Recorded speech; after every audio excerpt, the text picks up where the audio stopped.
Good evening, ladies and gentlemen. My name is Jimmy Garland. I'm the president of the Clarksville branch of the NAACP. We have for you tonight candidates running for the U.S. Senate. We ask that you take and listen to them, see what they have to say, so that you can cast your votes for the candidates of your choice. Tonight we have as our hostess, Ms. Loretta Morris. She's the first vice president of the Clarksville branch of the NAACP. Loretta, go for it. It's on you. Marquita just showed up. Okay, great. Thank you so much.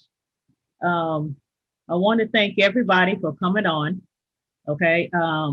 We have actually invited each candidate, okay, who is running for U.S. Senate. And the people on the screens are the ones that have graciously came on to talk to us about what their issues are and answer any of our questions. So what I'm going to do tonight, okay, is give each of them 2 minutes to introduce themselves and to let us know what their platform is, okay? Let's start with Ronnie Henley. Hello, I'm Ronnie Henley, independent endorsed by the Green Party candidate for Tennessee U.S. Senate. I'm a 43-year-old Christian from Newbern, Dyer County, Tennessee. A Penn Foster High graduate with honors in management, economics, personal computers, home inspection, and child services. We must stop voting and electing wolves in sheep clothing, racist, sexist, homophobic, religious bigots to have a chance for the better. Okay, can we get Yami? Am I pronouncing it correctly? Yes, you did, ma'am. All right, great, fantastic. Okay, you can go next. Okay, so my name is Yomi Faparusi. My friends call me Fapas. Professionally, I'm a physician and I'm also an attorney. I came to this country over 20 years ago because I was fighting injustice in my country of birth. So therefore, fighting injustice is something that is in my blood. One of the things I found over the last, 10 years is that over the last 10 years, what we found in DC is so much bickering. There's nothing gets done in DC. I'm running as an independent, not because I don't have an ideology, but because I want to get things done. My platform is basically going to be on health. Go on to the next one, and as soon as Yami gets his computer fixed, then we can come back to him. Okay, Eric. Okay, can you take 2 minutes to introduce yourself and tell us what your platform is, please? My name is Eric Stansberry. I've lived in Tennessee all of my life. I'm 59 years old. And I'm running as an independent for the United States Senate, where I can represent every citizen of this state. That is my job. And I really am serious about this. Our rights, our freedom. That is the main thing. We have to have our law enforcement. We have to have our paramedics, and we have to have our fire department, because that's who keeps us safe. And things are just not right, and I'm trying to make a difference for all of the citizens of this state. So much. Marquita? My name is Marquita Bradshaw, and I am the Democratic nominee for United States Senate. I grew up in South Memphis in a thriving community where there was a strong local economy. When manufacturing jobs left Memphis, so did those small businesses. Also in my community down the street from my elementary school was a military landfill full of chemicals made to kill people and plants. As a result, when I gave birth to my son at the age of 21, I watched my great-grandmother die of cancer. And not only did she die of cancer, but more and more people died in my community, more and more people in my community got sick. As a result, my family, my community, and we pulled together. We formed a group called the Defense Depot Memphis, Tennessee Concerned Citizens Committee, and we found the power of we. We gathered together to look for accountability and transparency in government and also environmental policies. It was environmental racism that brought me into the political space beyond voting. I am here today making history as the first Democratic nominee for the state of Tennessee that is an African American. So we are breaking concrete ceilings around here, and we are on a history embarking session for this U.S. Senate. My platform started by listening to people all over Tennessee. I went to just about all 95 counties. I have a few more to finish up this week, to listen to voters, to gather those narratives, to inform a platform. And that platform is a people's platform of voices and narratives of the state of Tennessee. What we found out is that people want health care for their neighbors, no matter where you come from or why you're here. While we're in a pandemic, everybody needs health care. We also need foundational pillars to have healthy and safe communities, an environment with a just transition from pollution, an economy that works for working people, and education, high quality education that's funded the same as our military, that includes childcare, that includes universal pre-K, that prepares our students for success, whether they grow up to be entrepreneurs or higher educational spaces, and expanding our public education to include higher education. So when people are in the workforce and they need reskilling, that they're able to go back. Go to marquitabradshaw.com to learn more about the People's Platform of the Voices of Tennessee. Thank you so much, Marquita. Greatly appreciate you. Okay. Yami, I see you are back on. Let's try that again for you. Okay. Again, my name is Yomi Faparusi. My friends call me Fappers. Like I said, professionally, I'm a physician. I'm also an attorney. I came to the US over 20 years ago because I was fighting injustice in my country of birth. Over the last 10 years, I've seen, everything becoming so extreme in Washington, D.C. Basically, the political leaders are obligated to the parties over the people. And one of the things I want to bring to DC is common sense approach, whereby people can work across aisles. My platform is going to be basically healthcare. How do we recover from COVID? A healthy nation brings forth a healthy economy. I'm also going to be talking about economic recovery. And also one of the things I'm looking about is social and racial injustice. How do we have all these legal reforms so that we don't keep on having all this police brutality and all the other injustices we should not be fighting at this time. And then finally, I want to solve the immigration crisis. And I said, thank you very much for inviting me. I look forward to a great forum. Thanks. All right. Okay, thank you. We've got through the introductions now. Okay, so we are going to go on to our questions, okay? We have 2 minutes. I'm gonna give everyone 2 minutes to answer the questions. And when you have 30 seconds that are left, I will hold up the little 30-second sign, okay, so that you can at least finish out your sentence, okay, or your thought. Any questions? All right, we are going to get started. Okay, the first question. COVID-19 has devastated citizens across not only this nation, but also the world.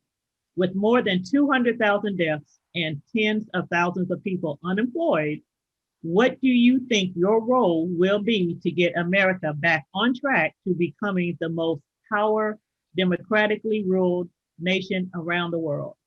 Okay, let us start with Ronnie first. Yami, we'll come back to him. Thank you.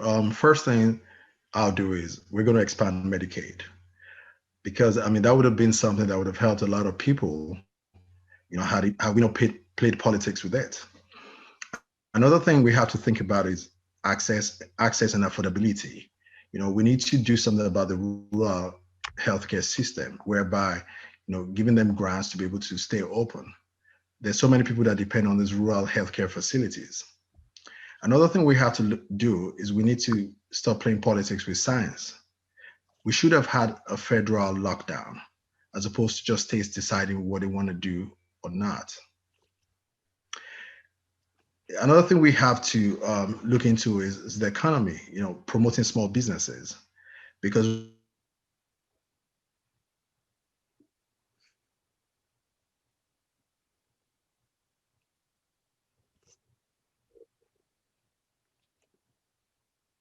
He's gone. Okay. All right. We are definitely going to, I hate to do this, but we are definitely going to have to move on. okay. Okay. Go. Oh, you're back. Go ahead. Okay. I was talking about that we need to promote the small businesses, because so many employers have had to shut down. And I think if we had, had something like a grant as opposed to a loan that would later become a grant, that would have probably helped a lot of businesses, small businesses, grow and prosper. And I said, finally, we need to take politics out of it. We need to we need to be serious about developing a vaccine. America has to take a leadership with this. We can't let other nations tell us what to do. And therefore, if I'm going to summarize what I'm going to do, tackle the healthcare crisis, economic recovery, and then be serious about finding a resolution to the COVID pandemic. Find a cure for it. Thank you. Okay. Thank you so much. Henley, we're going to try you again. So I would propose a $4 trillion COVID-19 relief package. Safety is the main priority. More funding for coronavirus research and create a safe and effective vaccine. It will extend the $600 per week unemployment with forgiveness and freezes on rent, mortgage, utilities, and other resources, and a paycheck protection plan grants issued to small businesses. Eric? Yes, we've already getting a vaccine for this virus. And I think if you're sick, you should just stay home until you are well. But everybody needs to keep on going, because they're trying to destroy us with this virus. And we know who created it, and we know how we got it. And all we have to do, there's plenty of vaccines already that will cure it. And we need to take the cure and get it over with and go on normal. And I don't understand why everybody is scared like they are. If you love God and believe in God and have faith in God and Jesus, you have no problem, because God and Jesus will keep you safe. And that is the only way that there is in our world today, is you better have God and Jesus in your life, and everything will be good. Thank you, ma'am. Okay, thank you, Eric.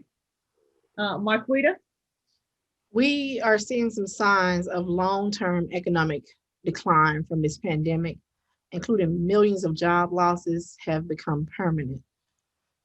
Right now, we know certain things in this uncertain times, that hand washing works, that wearing a mask works, and also that we need to follow the science in order to get our kids back into in-person schools and make sure that our business can open up fully again.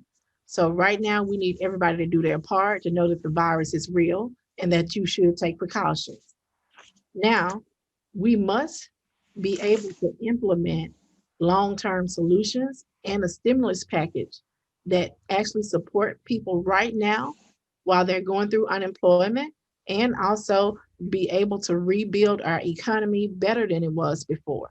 And what we do as US senators is to be able to appropriate funds to make sure people have what they need in order to get on the other side of COVID and to also save lives.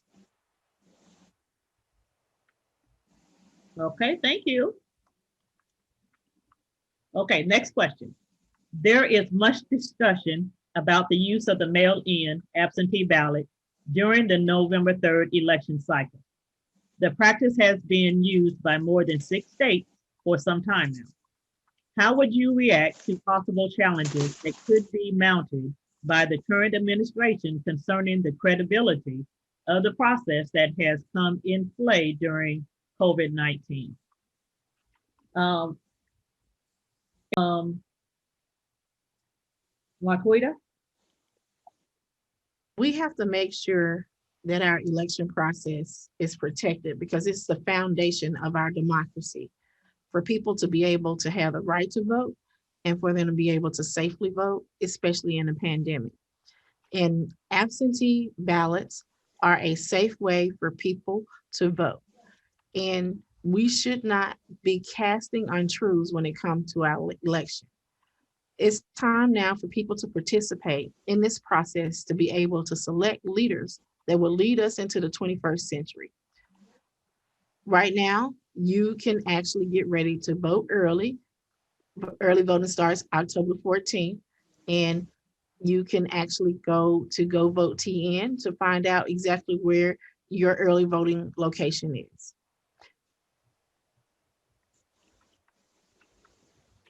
Okay, thank you. Ronnie?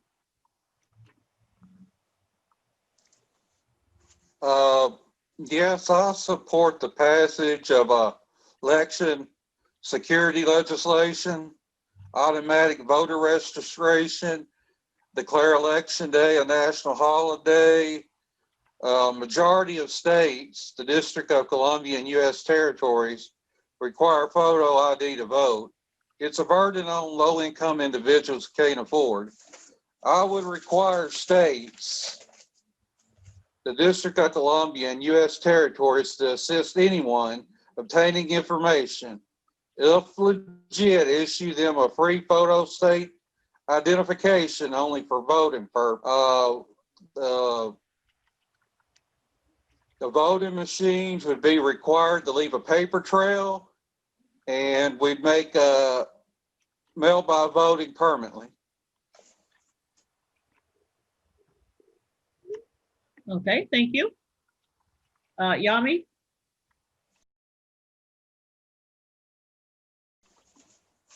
I mean, voting is a very important fundamental right. And I think what's more important is ensuring that most people participate. People's votes are their voice. We have the technology to safeguard against fraudulent voting. And also we have to think about this. There are states that do all mail voting. So, and they've never complained about fraud. So what exactly is the argument we're talking about here? I think, people have to find it convenient to vote. We have all the technology on the table that we can use to safeguard these things. And when we think about the history of us as colored people, when it comes to voting rights, I mean, I think it's something so important that, one needs to take a very tough stand about this and ensure that majority of people can vote and find it easy to vote. And I believe the states can do things that make it convenient. All these things about IDs and everything, states can do things to make it easy for people to vote.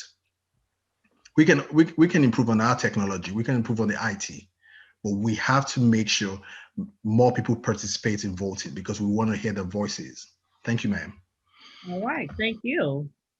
Eric, can you get your phone unmuted yet? Oh, I sure can. Thank you. Okay. I think that you should go to the precinct to vote, show your ID, sign your name under your name that's on the paper where you're registered to vote. No mail in unless you're in the military or you're elderly and you're sick, because it's too much fraud in mail-in voting. You should vote in person. That's the way I feel. All right, thank you so much, okay, for that. Next question is, due to the recent death of Justice Ginsburg, The current administration is moving forward in confirming a new justice before the November 3rd election. During the 2016 election, the Senate ruled it improper for President Obama nominee to be considered due to pending votes by the residents of this nation. What is your position concerning the Senate actions concerning the nomination? And how would you vote if you were a member of the Senate? Eric, you're up first. You're talking about the Supreme Court Justice? The Supreme Court Justice, yes. Yes, I would vote yes for her. And that is the president's job to replace anyone, just like the lady just died. And that's his job to replace it. It doesn't matter if it's election time or not. I mean, that's his job to replace and fill the seat that's empty. That's my feelings about it, ma'am. Okay, well, thank you much. Okay, Yami?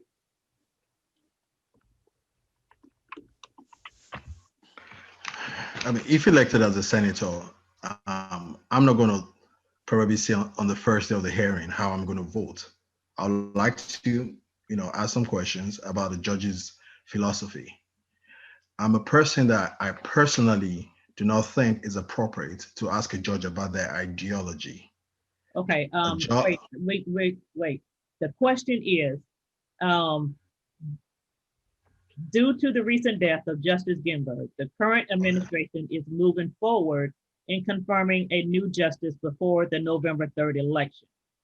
During the 2016 election, the Senate ruled it improper for President Obama's nominee to be considered due to pending votes by the resident of this nation. What is your position concerning the Senate's action concerning the nomination, and how would you vote if you were a current member in the Senate?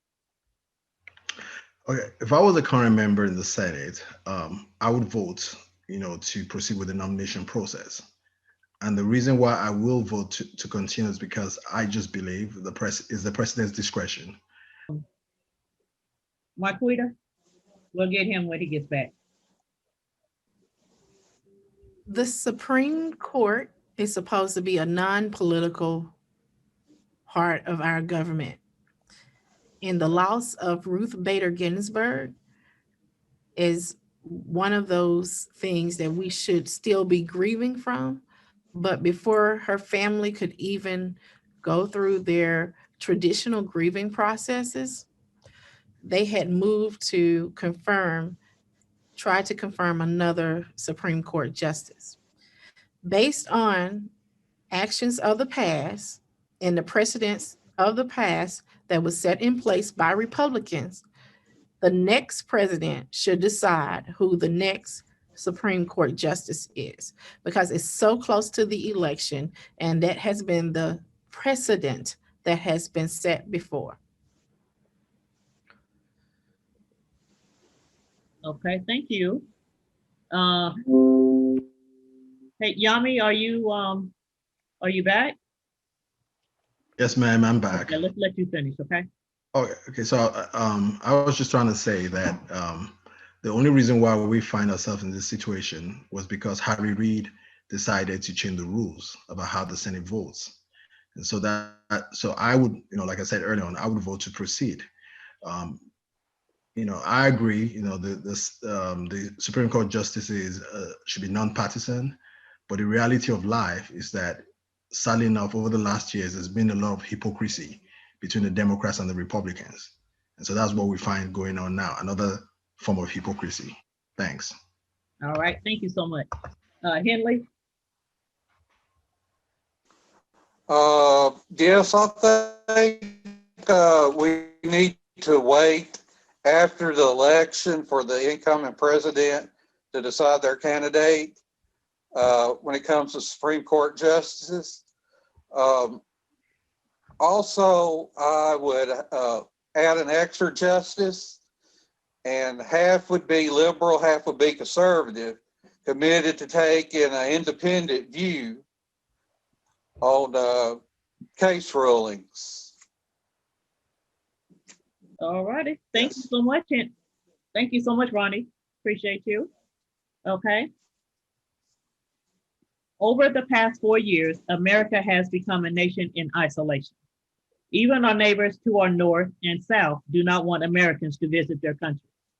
Should you be elected, what is your plan to assist this nation in regaining its status as a leader of the free world? Ronnie? Could you repeat the question? Okay. Over the past 4 years, America has become a nation in isolation. Even our neighbors to the north and south do not want Americans to visit their country. Should you be elected, what is your plan to assist this nation to regain its status as a leader of the free world? Well, I would promote peace with all the nations and install or bestow trust back into us. And we would do ever what we could, like everything from humanitarian aid or anything to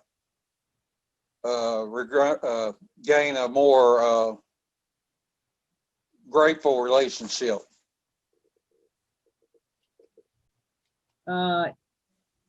Eric?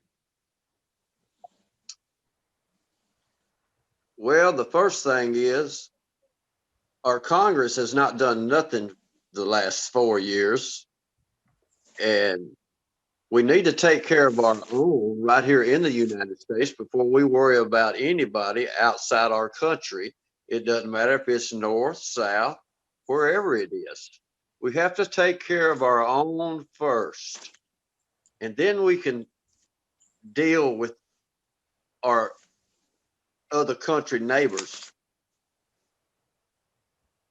And that's it, ma'am. Okay, thank you so much.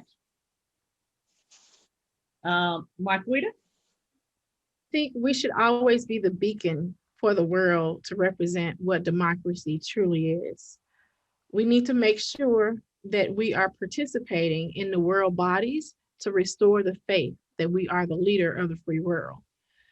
This administration has withdrawn from deals and really treated some of our allies as if they were not our allies, and treated some of the people who are our foes as if they were our allies. We have to make sure that our foreign policy represents what's best for America when it comes to trade, and make sure that we are entering mutually beneficial agreements that not only build up America, but also build up our trust within the world. Okay, thank you so much. Yami? I mean, we need to, as we're going on in the new decade, we need to think about obviously our place in the world. As a senator, I'm going to leverage the fact that I lived abroad for quite some time, and therefore I have an idea of what image people perceive of the United States. First and foremost, pushing wars and invading places, that's not going to do us any good. But at the same time, we can't capitulate, we can't appear soft or give our sovereignty to other countries. What I'm going to try to push is having communication, bilateral agreements. The main thing that comes to play is American interest is not a one-directional thing. We can have American interest at the same time be something that benefits America, but at the same time benefits the other countries as well. So I think the first thing we need to do is open the channels of communication. Thank you. Thank you. Appreciate that. Okay, the last question that I have for you, and then we're going to open it up for the public to see what kind of questions they have for you. Education is the new moral currency when addressing the worth and wealth of a democracy. Many nations are investing in the education of the next generation to ensure that citizens are prepared to cope with challenges our students will surely face upon entering the workforces of the global economy. What do you think your role is as a senator to ensure our students are prepared to deal with these challenges? Let's see, Yami? Thank you. Education is the only asset that appreciates. Every other asset you have depreciates, but education is one that always appreciates. I think as a federal legislator, the government should provide the funding, but should not interfere with the local educators. I think the local educators should sort of run the things. They should make those key decisions about how the educational system is going to be run. So I personally believe the federal government's duty is just to provide the funding, but not interfere, with the local school system or educational system. But also we also have to look at disparities in the educational system. It's something nobody really talks about. Why should, because you live in a zip code, have to have failing schools? We have to, level the playing field. And when you level the playing field, it's not about pulling people down. It's by lifting up those, schools that are performing poorly, lifting them up to standard. And also one key thing I think is missing in this whole thing is that teachers are not paid properly. I mean, teachers are, when you think about teachers, for example, they're the second set of people next to parents who groom people, but they're poorly paid. And I think something we need to look at is, increasing the, income for teachers. And so what I would do is give all the necessary funding that's required. Hello. We need to make sure we have meaningful ingenuity on how we teach our children, and also making sure that we have professional development opportunities for teachers in order to retain them in our workforce. Right now, we're moving towards a teacher shortage because so many teachers are leaving the profession, and you can't get a professional without getting you can't get a professional without them going through a teacher, right? So right now we have to make sure that we have proper investments in our public educational system to be funded the same as our military in order for our students to be able to thrive and be able to have the wraparound services that they need in order to be successful, especially in rural Tennessee and cities, and also in cities where you see the disparities of where public education is lacking. We need to make sure that there's funding available for the local educational authorities to be able to make those decisions of how those funds are spent in order to make sure that those students get the appropriate services.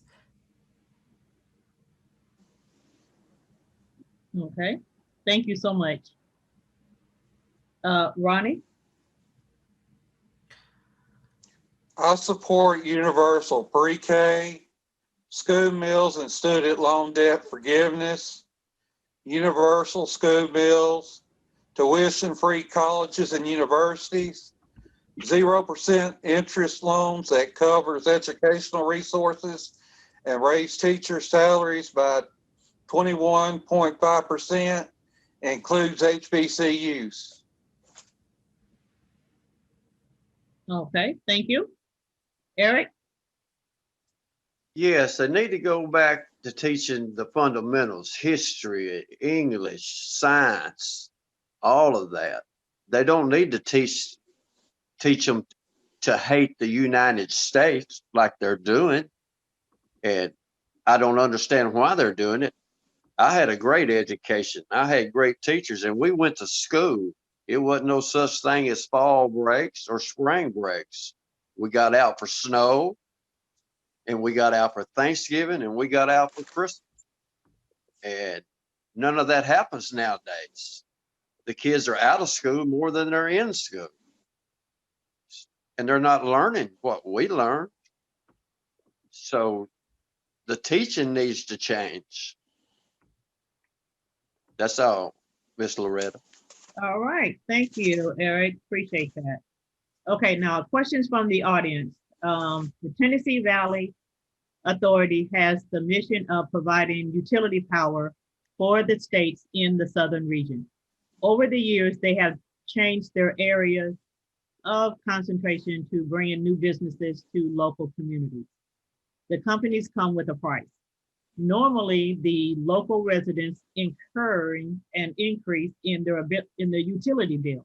As a U.S. Senator, would you be willing to address the structure of TVA and how they influence ratepayers across the state of Tennessee?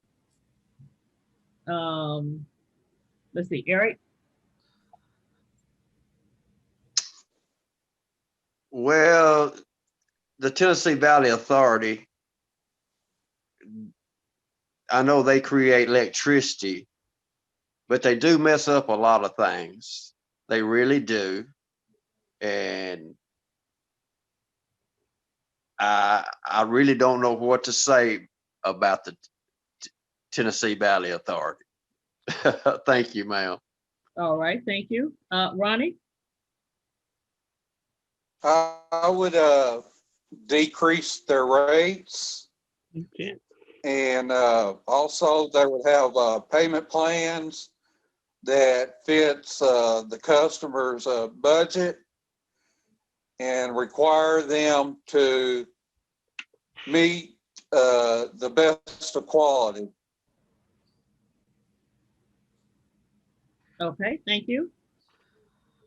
Marquita?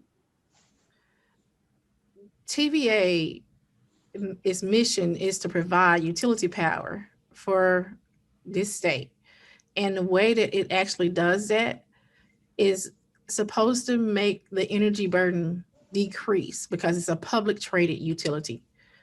And because they have relied so much on fossil fuels, that it's going to become unsustainable because of the type of pollution that comes with that. Today, I had a press conference in Knoxville about the role that coal ash actually plays in the communities. In Kingston, Tennessee, and also in South Memphis, there's a problem with coal ash. And that type of pollution destroys communities. It makes people sick and it makes people die. And that's not how we should be building our energy infrastructure. We need to move towards green, renewable energy. And the way we do that is making sure that TVA is making those right investments. They make $1 billion a year in profits. And those profits should be used to actually invest in greener, cleaner technologies where we can have an energy infrastructure that doesn't pollute. Okay, great, thank you. Yami? I have a simple litmus test. Anything that harms or hurts Tennesseans, I'm going to object to. I'm going to oppose it. So definitely, I'm going to address the structure of the TVA and do my best to make sure those rates come down, rather than allow the Tennesseans to carry the burdens of bringing these businesses in. So in a simple answer, anything that harms Tennesseans, I'm going to oppose it. And I know obviously TVA will probably donate to my future opponents, but I don't care. Thank you. All right, thank you. Okay.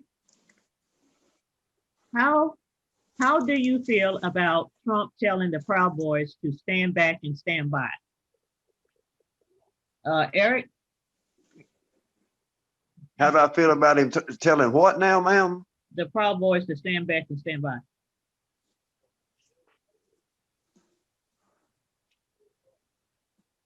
And who are they?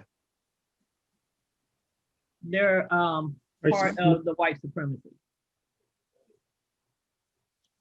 Well, I don't know too much about the white supremacists, but I'm against anybody that wants to try to be a racist or anything and try to rule over us.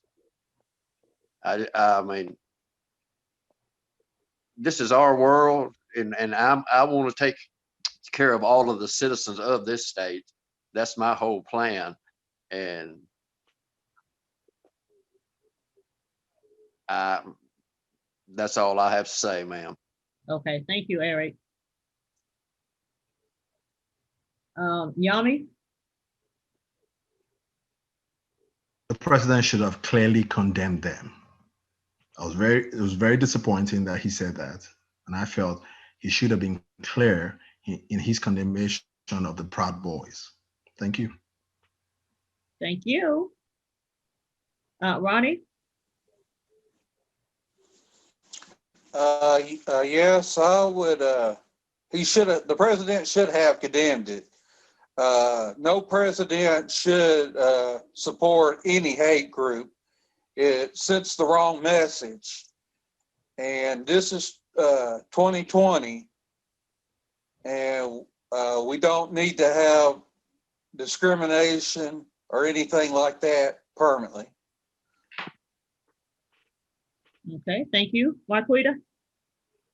It was dangerous for President Trump to encourage a domestic terrorism organization that is fueled by racism to stand by. That sends the wrong message, especially in a time where our nation is trying to move past racism by holding our government accountable when it comes to policing, and racism in all aspects of our fabric of America should be removed. And this type of talk sends the wrong message and should not be tolerated. Okay, thank you.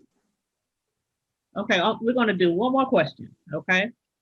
Let's see. There are multi-millions of dollars annually that are deposited in the FCC coffers. The monies in the FCC accounts comes from local communities, broadcast organizations. Today, we are experiencing drastic changes in the way our children are being educated. The more robust broadband systems is direly needed across America, especially Tennessee. Would you be willing to address freeing up these funds as our next U.S. Senator? Ronnie? Yes, I do support this. Also, you would have an option to go strictly to online education, and we would provide laptops and broadband Wi-Fi and other resources. And also, if it would help, we need to issue income inequality. A black man receives 87 cents on a white man's dollar. Worse for black women. Will add provisions, requires equal pay regardless of gender or race, implement into the Lilly Bedletter Act, and companies who violate will pay fines to the fullest. Okay, thank you. Eric?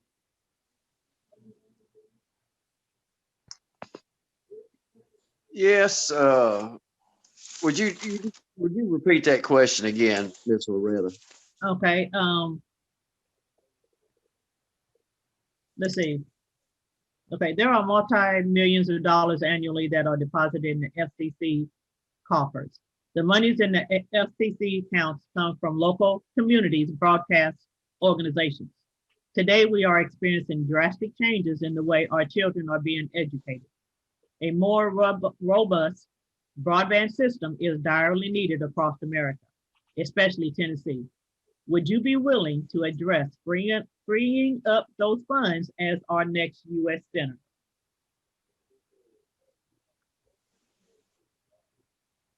Well, if they was legitimate funds, that would be fine. But we've got to change the way we're teaching our children because they're not being taught right.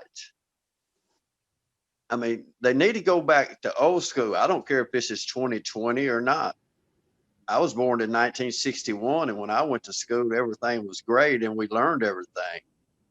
And they're taking whippings out of. There's nothing wrong with a child getting whipped, even in school. That's to make you become the person that you are, to respect people. And that's the way I feel, Miss Loretta. Okay, thank you, Eric. Appreciate that. Yami? I'll I'll be willing to, free up those funds because I think it's the best way to address a lot of social and racial injustice. I think in 2020, there's no reason why everybody should be connected to the internet. And like I said early on, education is key. It's the one asset that I appreciate. So I feel I will definitely free up those funds for things like that. And if elected into the Senate, my job is to represent Tennessee. And we have a lot of rural counties who definitely will benefit from this kind of intervention. Thank you. Thank you, Yami. Marquita? I think it's important that we work with the experts and see what innovative ways we can utilize those funds to ensure what we're doing is what's best to educate our children. Broadband is part of the infrastructure that we need to improve. And that's the reason why it's so important to pass the Green New Deal, which updates our infrastructure from broadband, our water delivery system, our sewage system, and even our roads and our transportation. So I think this would be a great time to consult the experts to make sure our children are getting the best, and also talk about why there's the importance of the passage of the Green New Deal when it comes to infrastructure. Okay, thank you, Marquita. Okay, we have come to the end of our questions. Okay, and I want to thank everyone for coming on. Okay, the next thing we're going to do, I'm going to give everybody 2 minutes to 2 minutes to end your questions, give a overall view of what we talked about, okay, and ask people for your vote. Okay, Ronnie? The reason I'm running is to help everyone through hardships. That is why I support the federal job guarantee, universal basic income, Medicare for all, education, infrastructure, war on poverty, and the Green New Deal. And I thank you for this opportunity. For more information, go to Ronnie Henley for U.S. Senate 2020 on Facebook. November 3rd, vote Ronnie Henley, U.S. Senator. Early voting is October the 14th through the 29th, and I will appreciate your vote. Okay, thank you. Thank you, Ronnie. Yami? Thank you very much for this opportunity. I'm running because I was able to achieve the American dream. But on my way to achieving the American dream, I was homeless at some point in time in my life. And I was homeless not because I made any wrong choices. So that's given me a lot of passion not to judge people. And therefore, one of the main reasons why I'm running is because I believe everybody deserves the American dream. Today, we're faced with a COVID pandemic. The healthcare people have been affected and has shown a lot of weaknesses in our system. But sadly enough, over the last 10 years, saying you're going to be bipartisan or you're going to work across the aisle has become something very toxic. I'm not here to criticize the two sides. What I'm saying is if elected to the Senate, I will work across the aisle to get things done. I'm more interested in the results and doing it in a very principled way and in a very fair way by listening to the Tennesseans and listening to what they want me to do. My platform has been centered on economic recovery, resolving the healthcare crisis, and resolving the immigration crisis, as well as addressing the social and racial injustice that we have today. I will never be afraid to go against the big businesses or the different agents that force politicians to capitulate to the parties. I will not be obligated to the parties. I'll only answer to the people. So starting tomorrow, when you go to the polls, I ask you humbly to vote for me, FAPers. And I will never disappoint you, and you're not going to regret voting for me. Thank you. God bless you. God bless the state of Tennessee. God bless America. Thank you. Eric?